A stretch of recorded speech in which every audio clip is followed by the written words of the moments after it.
Hello, and we're back.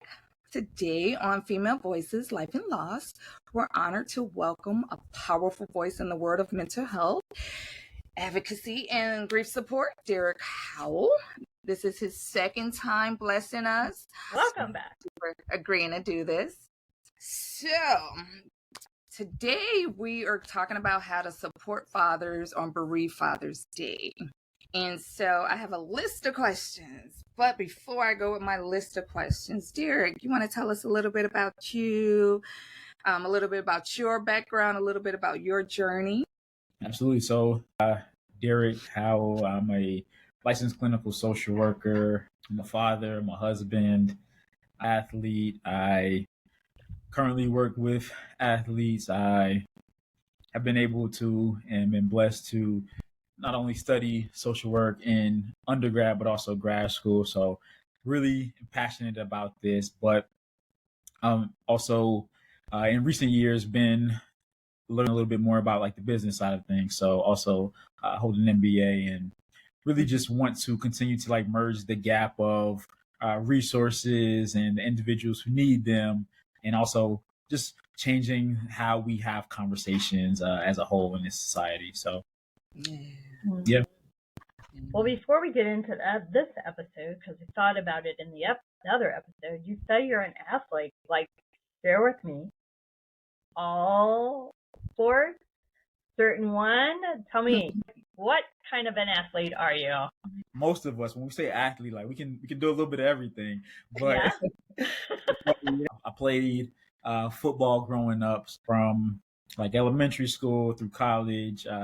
Also always loved and had a passion for playing basketball as well. So I still, now when I get free time, now it's like one of my favorite hobbies, just shoot around, play basketball. You know, it definitely is one of those things where, you never get out of it. So continue to do that. Also, I cycle, so I have a bike, so I like riding my bike and going on runs. So I knocked out a 5K a couple years back. So yeah, anything that I can do to move my body, I still enjoy doing. That's awesome. So are you tall? You said basketball. No. Okay, just quick. But so that's how I make up for it. Yeah. I was gonna say, if you're not tall in basketball, you have to be quick. Yep. Yeah, I know you're in the St. Louis area because we talked a little bit about that. Were you born and raised in the St. Louis area? Or did you come here for school or athlete? I grew up in New Jersey, so North New Jersey. Oh, okay. Yep. But I've moved around. I don't hear that accent. A lot of people say they hear it. A lot of people don't. I think it depends on where that person is from, honestly, because I kind of still hear both. But grew up in New Jersey. I've moved around a lot for work and school. So I've lived like up and down the East Coast, Washington, D.C., North Carolina, Missouri, Minnesota, a little bit of everywhere. So I just moved around professionally. Nice. I tease him because he sounds just like my friend Hassan, and Hassan is from New Jersey, and they both sound exactly alike. Well, I don't. Hassan been in the army though, and we lived in Florida, so that's where I met him. And I was like, "Oh my God, you sound just like my best friend Hassan." Yeah. I think I feel like I'm talking to Hassan, Yeah, I don't hear it, but I hear it. I'm like, "Ooh, that's New Jersey." My best friend Kathy, she's from Delaware, so I hear that East Coast, all the Yeah, for sure. They're my people. Yeah. All right. So you told us a little bit about how you grew up, and he's going to start. I don't know how much more traveling. Do you want to share with the audience your new journey that's going to be starting soon? So I'm a officer in the United States Air Force. So I'll be starting. You're going to be so blessed. Yep. Thank you. Okay. So, Derrick, with your experience in counseling and social work, what are some unique challenges that bereaved fathers face that often go unrecognized? So I think one challenge, one thing to note is that this population is unique, right? So talking about already diving into mental health, well-being, but then also just talking about grieving a loss of a family member, a loved one. And how do I ask for support when already if we weren't talking about and adding into it loss, like it already can be so many barriers that are there and in place. But yeah, the aspect of being a male and a man who's talking about areas of vulnerability and also talking about something that they may not have control over, right? If it's a health related loss that, we can't change, or if it's something that they feel like they could have changed, that can cause a level of guilt, shame that, really changes someone's like worldview, especially if their identity is wrapped in being able to provide, protect, and show up for those individuals in their lives in that way. So yeah, those are some of those challenges that they may face.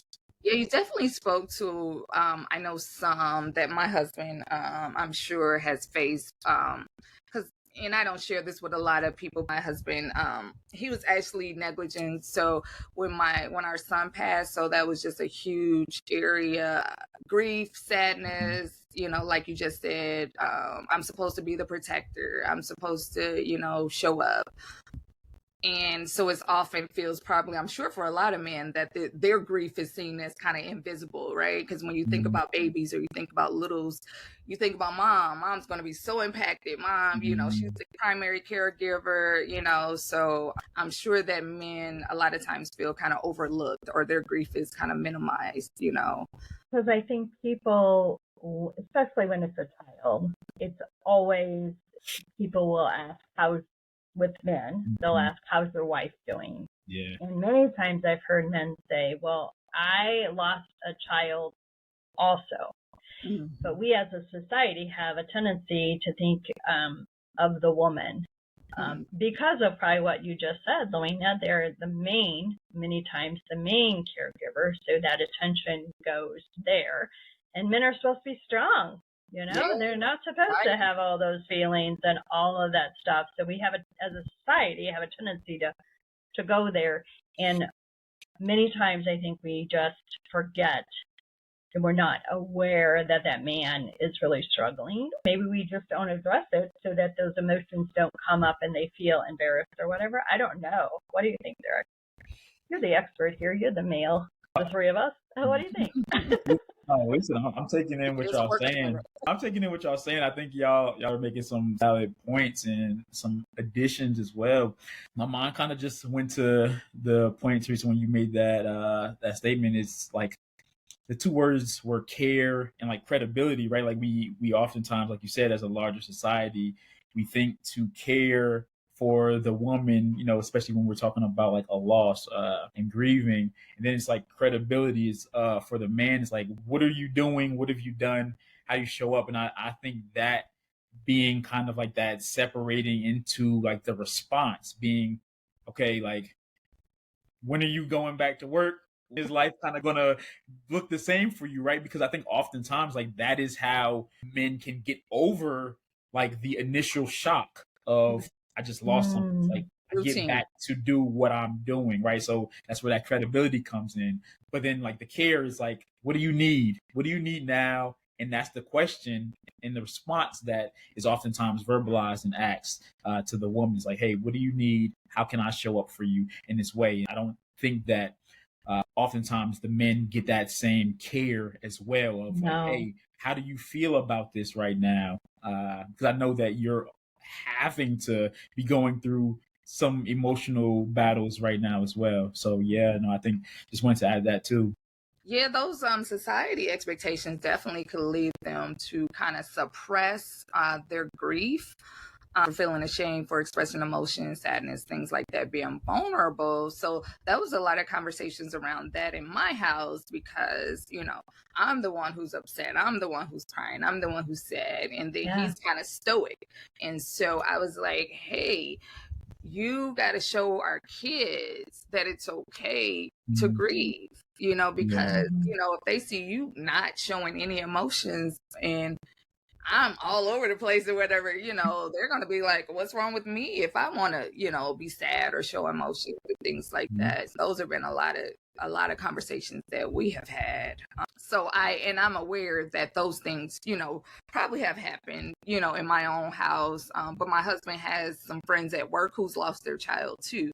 So that ends up being his kind of support group, for lack of a better word. He's showing those emotions to those people, but we don't ever see it, back into your routine of working, And I'm like, are you grieving our child? What's happening here? Yeah.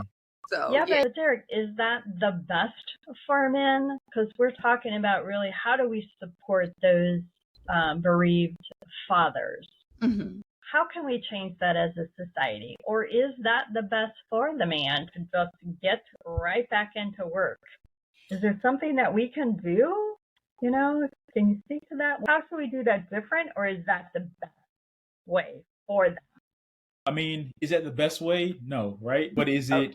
because you said that's how we do. That's how men do it. Right. So, and is it can we change that? Yes. Yeah. But is it commonplace? Yes. Right. And so now let's also look at the other side of this all, right? So we're talking about loss and grief, right? Let's also talking about welcoming.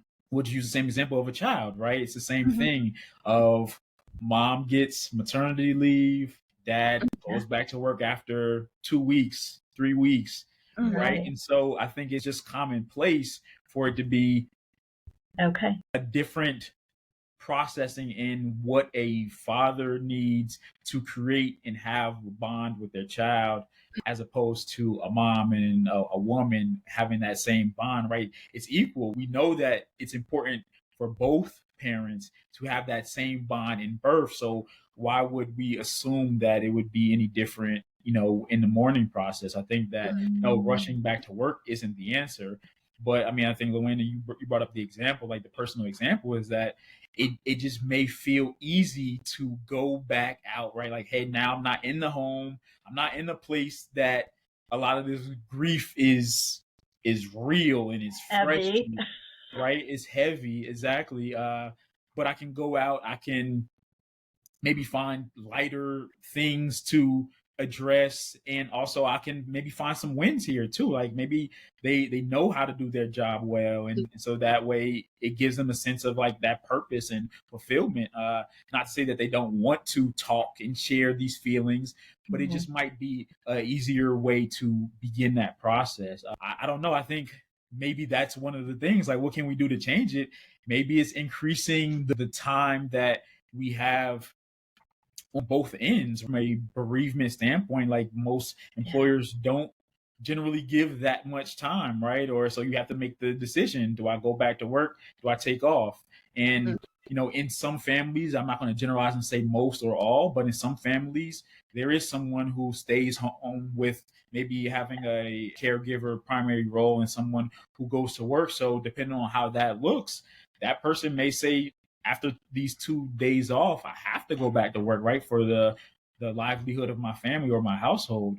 But maybe again, on the front end, we have and normalize fathers being home for longer, because I think that naturally translate to grief looking differently, right? If I'm here more, and if I'm understanding how deep and important that bond is on the beginning of life, right? Like, I think it just bodes well for the communication and grieving process, just naturally for men. I don't know. Sometimes it might, just getting back, back to business as usual. It might, kind of delay that grief. Push it down, bury it. Kind of stuff it. It's a little bit like, I know, at least, and thankfully my husband was in a unique position, to where we both were off for a month, and then I had to go back to work because my team needed me. But and I think he was off for 2 months, and then his job, I think something happened with the car industry, so he was like, "Oh, I better go back to work because something's happening or whatever." Yeah. But he, thankfully he was in a unique position where they were just like, "We're going to pay you. Don't worry about it." Because he's only commission only too. So they were just like, "We're going to pay you. Don't worry about it." And he was able to go back. But that was, pretty hard, a hard time, I guess I should say. And I think there are larger companies many times that give the dads just as much time as the woman, that it's really those smaller companies and stuff that I think are, okay, 2-3 days and now you need to get back.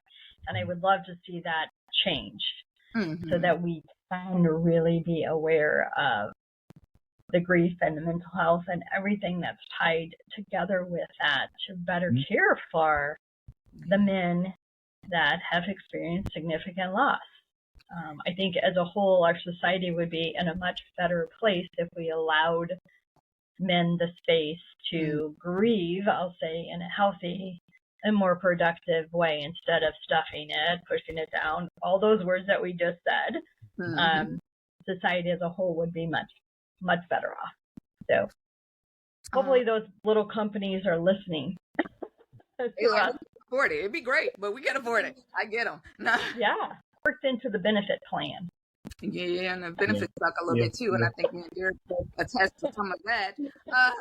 Let's see. How can families and communities better acknowledge and honor Bereaved Father's Day, especially in ways that don't force a father to perform or suppress emotions? I think it's allowing them to just be themselves, right? It's not having so many things planned that they feel like they have to just keep a smile on or entertain people. But, I think part of it is asking, it could ruin a surprise for sure, right? You're trying to put on something, but sometimes like that is the most respectful thing to do, is just to ask, like, hey, I want to do something. And then also just understanding like motives, right? Like, I want to do something for you is different from I want to do something and I'm putting on this event, right? Versus like, hey, I want to do something for you. What do you think? Like, would you enjoy something like this? I think two very different outcomes can come from that. So I think just asking, being willing to allow fathers the space to just be themselves. Like, maybe like entertaining and socializing isn't something that they naturally do, and doing it around this time might not be the most helpful thing. But again, in that same tone, maybe they are people who are very social, and this is not the most appropriate thing or something that they feel like will be the most helpful thing for them to do at that time. So I think it's just paying attention and being attuned to, how that father is feeling. So just asking the question and being curious. Then you ask my husband, he's like, I don't know. Help me help you, sir. Yeah, and being okay if nothing planned happens, right? And it's more organic. I'm okay, but then what usually happens is the kids would be like, "Oh, Dad, we should do X, Y, Z," and he'd be like, "Okay, I guess I'm doing X, Y, Z." Yeah, that works. They figure it out for you. Yeah. Right. Okay. I want an effort. I get a point. Sure. You get a point. I get a point. Okay. Can you share any tools or coping strategies you recommend for fathers grieving the loss of a child, especially for those who may be hesitant to seek therapy? What are some ways that they can cope? Yeah, so I'll preface this answer by saying, I don't think there's a substitute for working with a professional.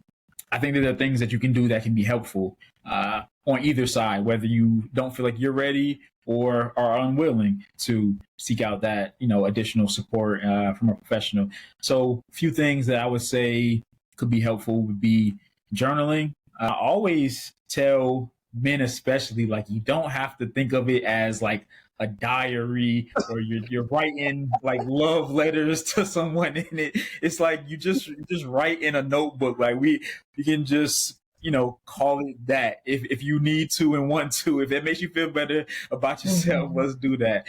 But I think just writing out those ideas, being able to process things outside of your head, outside of the head of a man, sometimes can be super helpful, because then we can see those ideas on paper, and then we can conceptualize and make those ideas become reality and concrete. So I think that's like very helpful for men to kind of see like that process, work through their emotions. Also, art therapy, just art in general, right? Like, you don't have to make it this thing of we're going in a direction of anything, right? It can just be art, simply drawing, doodling.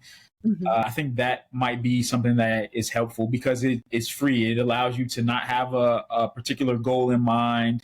At the end of that moment, you created something as well. So I think that's something else that generally is helpful for men to have, maybe a goal in mind with their art, but also just not having a goal in mind and to look up a couple minutes later and say, okay, well, I created something pretty nice and maybe I want to add in some colors and some details. And that's when like just that healing and that processing truly can begin. Another thing that I use oftentimes with the men that I work with is recording. So again, if we're too much in the mindset of I'm not journaling, I'm not writing a diary, I simply say, like, you can always record yourself. So some people have issues with hearing their voice, particularly. So if you don't want to do like a voice memo or voice audio, our phones have that already as a feature. So if you can always use that voice recorder, but if you don't want to do that, or if just hearing your voice solely is a deterrent, you can always record a video. So like a video blog or a vlog, an entry, and using that as a substitute to journaling, I think is another thing that I've seen helpful for the men that I work with. Yeah, I always tell everybody, do talk to text. Some of us are just not going to sit there and write it all out. Maybe we could just yell it out. I love that. And when you said about art, I thought about like women, and you sort of talked about doodling, like the adult coloring books. I thought, well, women do that. So yeah, what do men do? And my thought went not necessarily about grief, but just in general, men. My son-in-law carves wood. And I thought, oh, that might be a cool thing for a man to do, just for art.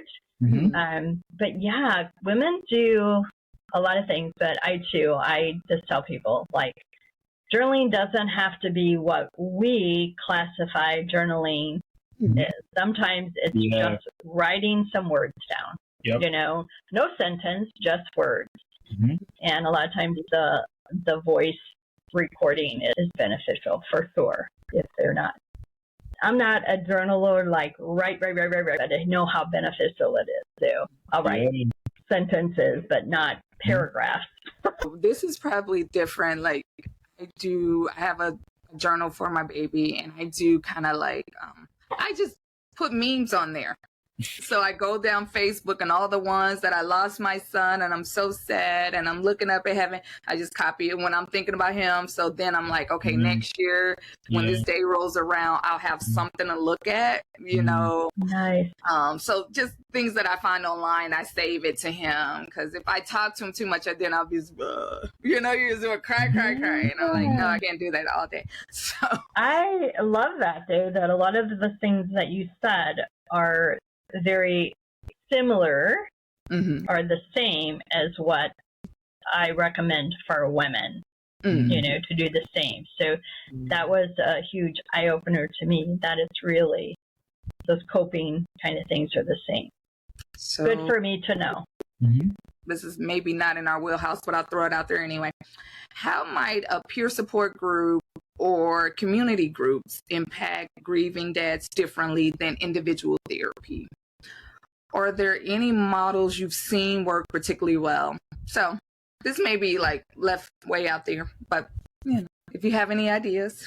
Yeah, I can speak to it some. I would say that models, I've seen the recovery model used. So, from NAAA, how that community group model has been effective in bringing together individuals who, again, like when we're talking about grief and loss, like it may not always be a particular person, like death, but it also could just be a loss of a relationship, right? Like, so, especially from the world of substance use and abuse, like sometimes people have severed relationships. And so like that is a loss, and that does come with mourning as well of relationships. So, I've seen that model successfully ran in that sphere of things.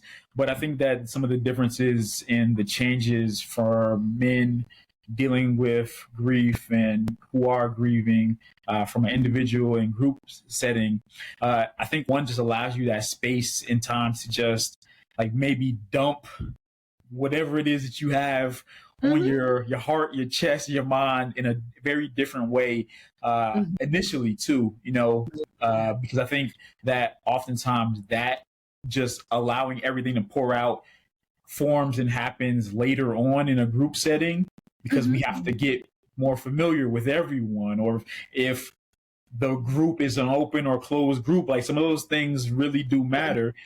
But also like if someone makes a very left hand or out of left field comment, like, and I was going to share something, now I'll maybe pull back, right? Versus like an individual is just one person and we can work through these things in a very different way. So I would say like that's some of the differences there. Yeah.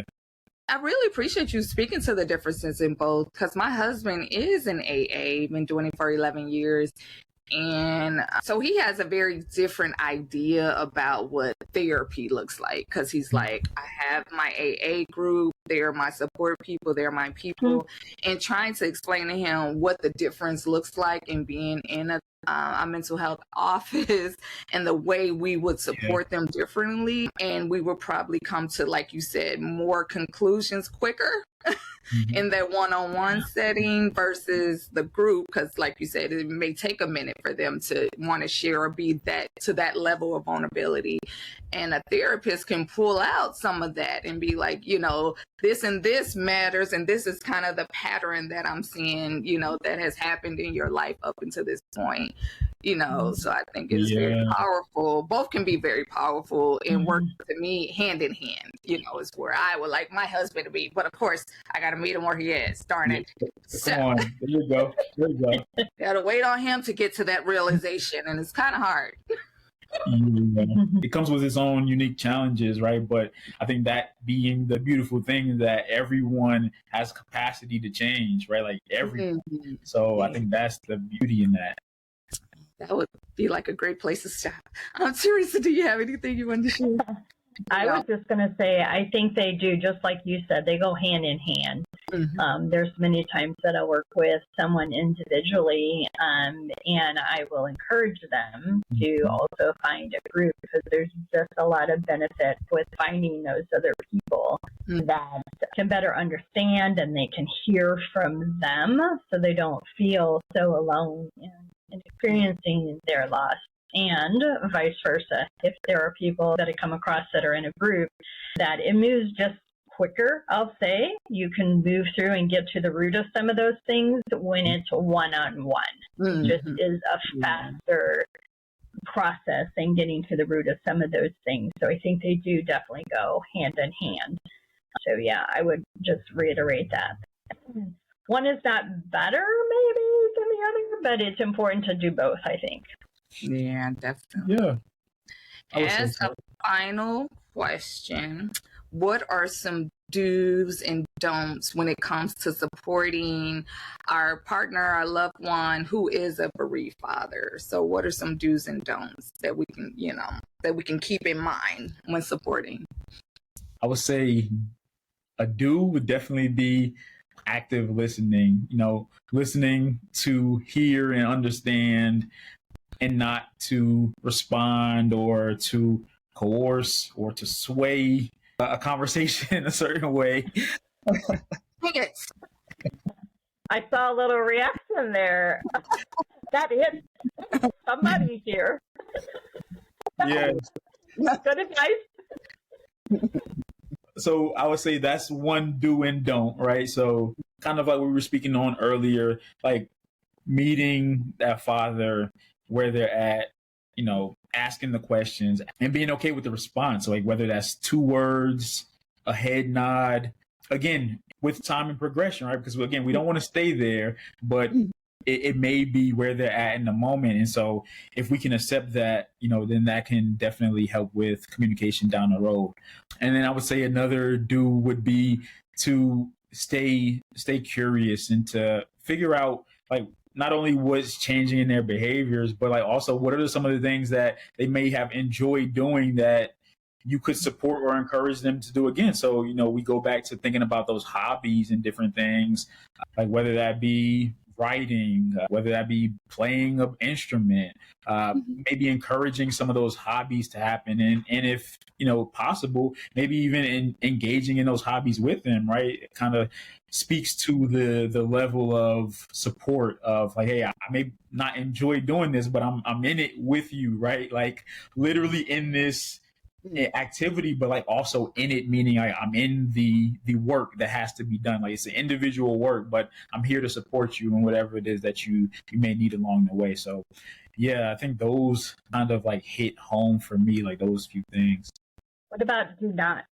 Things to not do? Because I think we as a society do more of them. So I just wanted you to kind of bring up some of those things that you might be doing this, but this is one that you should not be doing. Yeah, so kind of to add on to the first one, which was like to not coerce, to not, have like responses already tabbed. I would say just to not assume as well, which goes into staying curious and asking questions, but to not assume how someone is feeling based on body language, demeanor. I think oftentimes we can get lost in that whole dance of, okay, well, your arms are crossed or this is happening. Sometimes we might just be misreading things. Like somebody could be cold and might have rubbed their arms or something else is going on. So I think not looking too deep into the weeds in assumption, but asking that direct question. So yeah, don't make the assumption. I would kind of label that one. And then I'll give you one more to not do. I want to pick one out for you.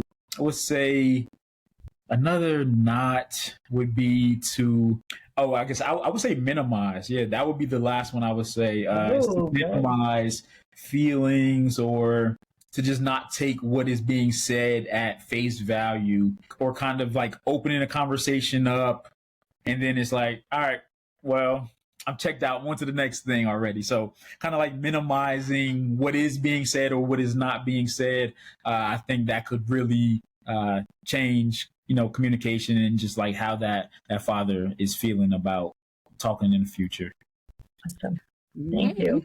You hit almost everything on my little list I got here of do's and don'ts. Nice. He's an expert. Yes, he is. Oh, so thank you so much for taking time to share with us some tips of how we can support bereaved fathers, because Teresa and I are in the business of supporting men and women as they walk through this grief, loss, and life journey. So thank you so much, Derrick Howell, the amazing social worker who's going to go be amazing with the Air Force. And we're so sad a little bit. But we're going to wish him well. Thank you. We definitely are going to wish you well. That was very informative, and I'm sure the listeners are going to grab lots and lots of nuggets from all of that information. Thank you. Absolutely. Yeah, thank you both for having me today, and to your listeners.